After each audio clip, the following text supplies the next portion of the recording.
Let us know who you are. I'm like Thom. One big bad motherfucker. And how did you first start doing music? Really started when I was like a freshman in high school, and I was revisiting all my influences from when I was younger with my mom, from the stuff she was playing around the house when I was a kid, and that was like, shit from like Jay-Z, Big L, Eminem, T.I., Lupe, Talib, the list goes on. And I got super inspired, just like even peeping the records that like Joey Badass and like, Underachievers and Flappers and that whole movement for me. I just picked up the pen one day and gangsta, like I just and from there this trickled on, and it, led to what we making now. And can you tell us about like your team or who you work with, putting everything together? Mom.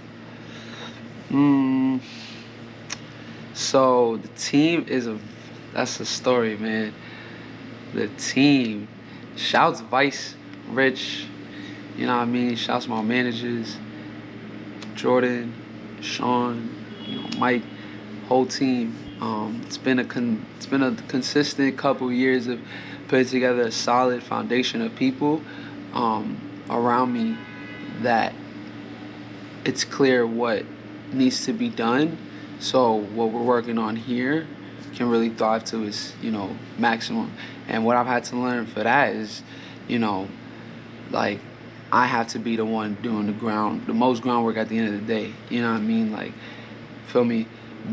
That's what my team is. That's what it consists of. Is really me. Making sure the main load is held as it should be. And that makes it easier for others. Thus, in return, they're kind of doing more. And their endurance and their performance is like it's top notch. So that's kind of like like it started with a whole other team before. I was working with these people called Treble for a super long time. I was working with this dude who owned a company, and he like they activated at shows and festivals from South by Southwest to Art Basel, A3C, and like they would take me to all them, and a lot of like some of the first like 2 projects I put out was with their help and shit. Though when COVID hit, they kind of like the company basically it backfired because they were relying on live activations because they would throw a lot of events. So in turn, the people I was working with over there, everyone started doing their own thing. So when I was back on the grounds, it was when I always been on the grounds myself, just doing my thing. Feel me? I had a tour last winter, and the last stop was at Baby's Alright in Brooklyn with Iman Nunez. We sold that shit out, and shouts Abby Jasmine, yo. Niggas don't know about this. Bro, niggas don't know about this. Abby was there with my boy Levy Gray, and she was there with her manager Vice. And Vice, like, what I mean, Vice always known, what I mean, he known of me, whatever, we chopped it up, we tapped in. And he was like, yo, like, I really fucked with that performance. Like, that shit was crazy.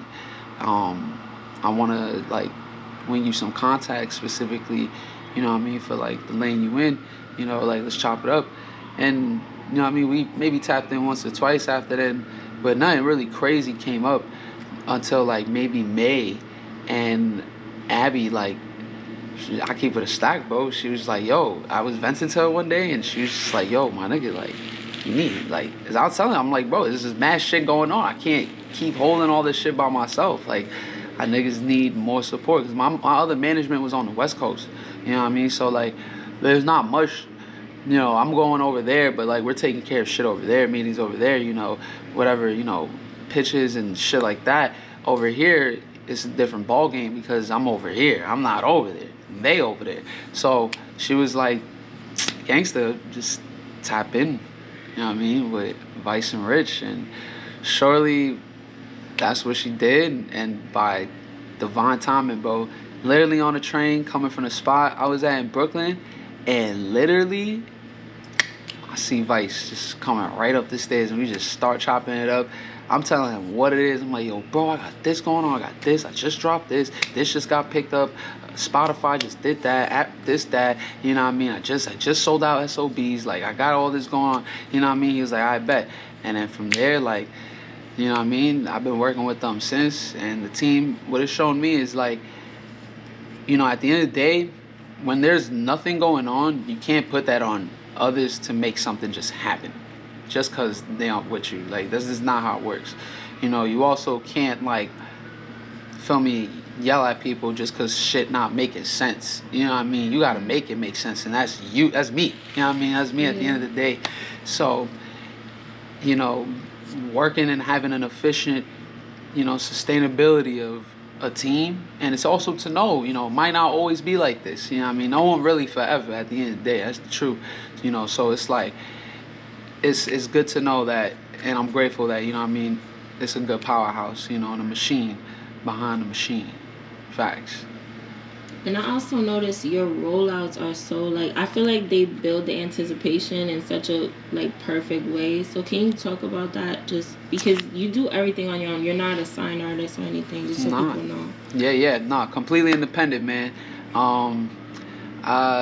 Man, rollouts, I get the the inspiration really starts because of, like, I'm inspired from from things I've seen from, like, campaigns that Tyler the Creator's done with his shit, campaigns that ASAP Rocky's done, campaigns that, like, even clothing brands, you know, like, I love, like, how Tommy Hilfiger puts their shit together when they rolling it out, or, like, you know, I even love, like, I ain't gonna front, like, the whole opium theme shit is kind of fire too, like the Y2K, like, I love, like, the heavy VHS set and cassette, like, super grungy, like, just fire. The thing I learned about rollouts, so it's like, you know, not to get too crazy into it, it's like, I'm a business, right? So if I'm a business, you know what I mean, Life of Thom is the product we pushing. We gotta make sure when we putting something out, we gotta make it a moment. You know what I mean? And that's where it really starts. Cause you know your shit hot, you gonna make it a moment regardless. And I think what really made it consistent for me was knowing that, like, okay, you know, at the end of the day, it's marketing, and content is content. You feel me? Like, that's low key. All these things are mad simple. They always been here. It's just as times have passed, you know, game changes and things are a little more emphasized than it was then. You know what I mean? And that's just because social media and, you know, internet keep growing, and so is the world. So, you know, now kind of pairing up every release with an insane visual, you know what I mean, teasing it around, feel me, kind of just like having different assets to your one thing that you're about to push out that's on a bigger scale of things you're pushing out, kind of like, it makes a world. You know what I mean? You want a world build, you know, like, that's why I love Travis Scott. Travis Scott, world build crazy, like, every time it's just a whole new thing, you know, like, or even with artists like, man, like MF Doom, like, Doom had crazy world builds each tape, feel me, or like Kendrick, you know, different themes, feel me, you want to, and the thing is, by doing that, you that lets people know, like, this shit is, like, there's something going on here, you know, like, I should pay attention. That's what you gotta make it, that's what making it make sense, you know, really means, you know what I mean? Like, you gotta make it make sense, feel me? And, like, yeah, I don't know, and I don't know, I really just want to, like, have my shit on top of the world, you know, so you gotta make them big, you gotta make them crazy, man, super creative as possible. And for me, it's just, it's not about that, like, niggas is different or whatever. Like, fuck that. I don't really care. It's just about, like, what we bringing to the table for real. If I'm speaking on wanting to be one of the greatest generations, one of the greatest in my generation, then I gotta lead with nothing but crazy rollouts. You know what I mean? Can you explain a little more about, like, you being an independent artist? Because I'm sure you've been approached by labels and everything like that. So can you explain why you decided to be independent and how that's working for you? Well, it's like, it's in a way, it's like right now, it's like I'm not even independent by choice, bro. You know what I mean? Like, being independent is hard, though ultimately it really is the goal. It's like, you know, it's a fact. Niggas been getting approached by, like, we've been getting approached by labels. I've been signed twice before.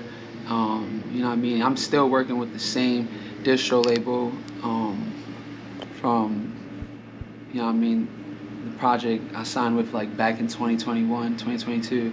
So what I've kind of noticed is, like, there's different systems on how you could really, you know, navigate through this without, you know, building a career within the music industry. And what I realize is, like, it's really about your why. You know what I mean? Like, right now I'm independent. You know, like I said, like, you know, it's not because of no choice, but honestly it's just because of, it just makes the most sense for me right now. Now, does that mean I'm opposed to majors?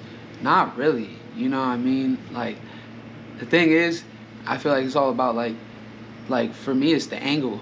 You know, you might have an admin deal or like a publishing deal that makes sense for what you're going for, you know, especially if you're like a producer, you know, someone doing songwriting. You might just want to take that bag, you know, with a crazy catalog, and, you know, it could be a big move for your career.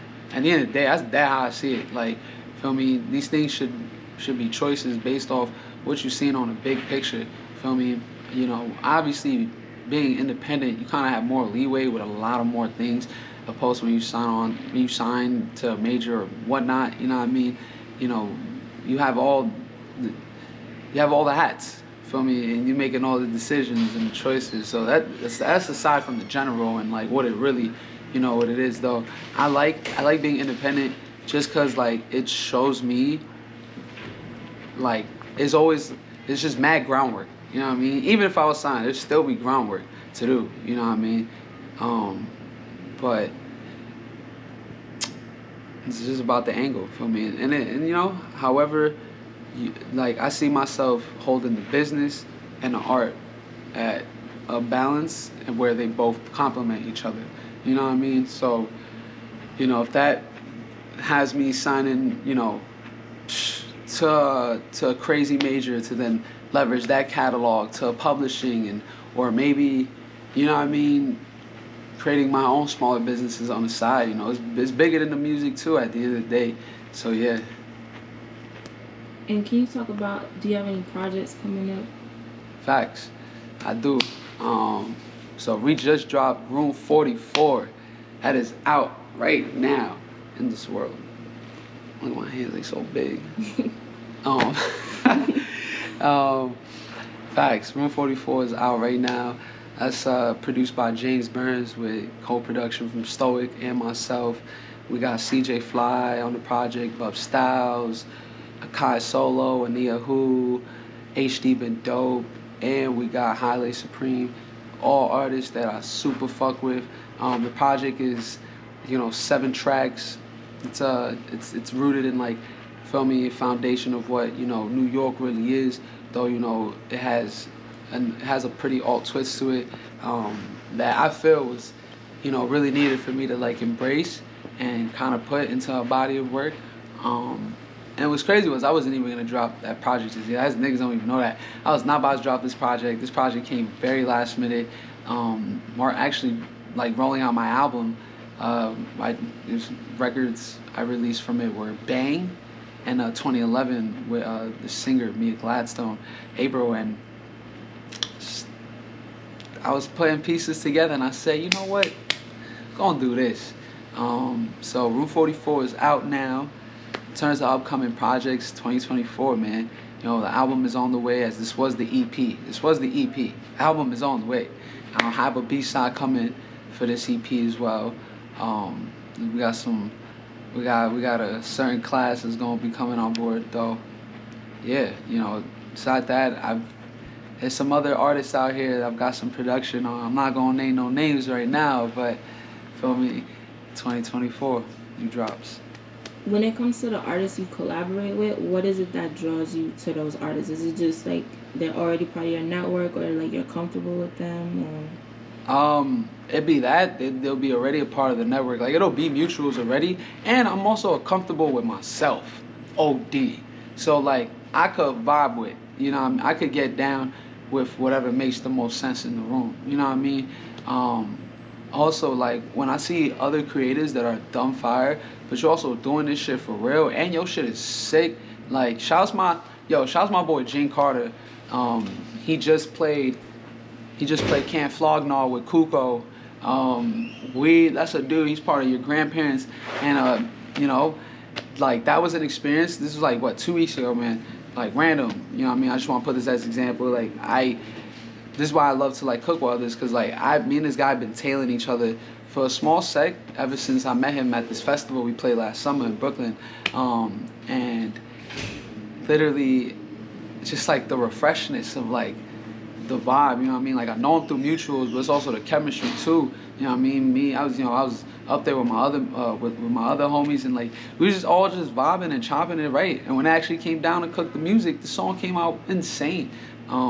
And I think that's what I love, because it's the moments, like it's those moments in between that really matter, and that's what makes it so easy for me to like cook with others. Feel me? Because like you just also never really know, you know, what's happening and creating really gonna come out and amount to. And where do you see yourself? Like, what's your long term goals with your career? Is there like, of course, like Grammys, but is there anything that would make you feel like, oh, I made it, like a certain collab or anything like that? Man, for me, goal really, honestly, is having. It'd probably be a culmination of multiple things, though it would definitely be, honestly, like just seeing that we've probably got, I don't even know, it's just like kind of being super unbothered, that eyes, like being mad unbothered, like seeing that, you know, I know I made it for real when like I got Metro hitting me on a text like, yo, bro, I just sent you these drums. And when I've got, you know, the booking agent for a tour from Europe to Tokyo, you know what I mean, with co-headline, I don't even know, like Mike or like fucking JID or some shit, and like the businesses that I have open are thriving, and it's like an occult, and they just like this guy Thom, and I got oh Nice one. and when I'm like, I don't know, probably like in Switzerland with a $20,000 studio around me, you know, bottle of some Moet and some alkaline water and just mad synthesizers. It's just me just cooking, you know, and you know, probably like yeah, and some stacks in the other room.